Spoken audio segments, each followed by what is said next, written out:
Kinausap ni Chief Espinas ang grupo ni Nabong, isang new character played by Vandolph, tungkol sa mga kaso ni Tanggol. Matapos ito ay pumasok na sila sa loob para kilatisin ang barkada ng ating bida. Nakiusap si Ben na wag sanang pagtripan ni Nabong sina Tanggol. Umawat din ang mayor. Pumasok na ulit si David sa school at ipinalita na mag-asawa na sila ni Camille.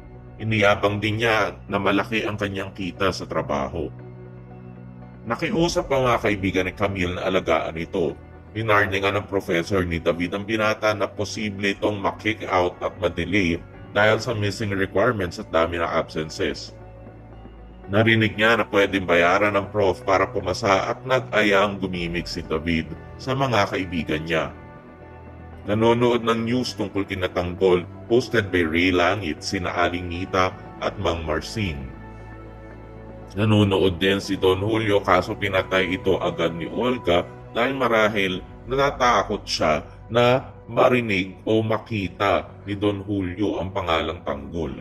Sinabihan siya ng amain na magtatayo sila ng negosyo sa loob ng kulungan kung nasaan si Tanggol.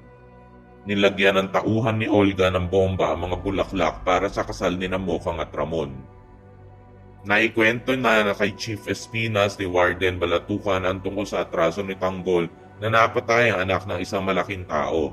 Gusto pa dagdagan ni Chief Espinas ang presyo at kausapin ng personal ang kliyente dahil para sa kanya hindi sapat ang 3 milyon. Pero hindi pa niya alam na si Olga nga ito. Sinabihan ni Olga si Balatukan na patapon na ang buhay ni Tanggol at wala siyang balak kumarap kay Chief Espinas.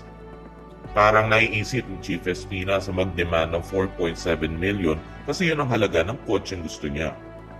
Matagumpay nang naipasok ang mga bulaklak na may bomba sa wedding venue. Pinalitan na ni Ben kina Tanggol na may patong sa ulo nila kaya delikado ang sitwasyon. Nagpasya si Ben na hanapan ng paraan sina Tanggol para makatakas. Nakakaramdam na ng pangamba ang barkada ni Tanggol. Nagpasya si Tanggol na may iwan siya at papatakasin ang kanyang mga kasamahan.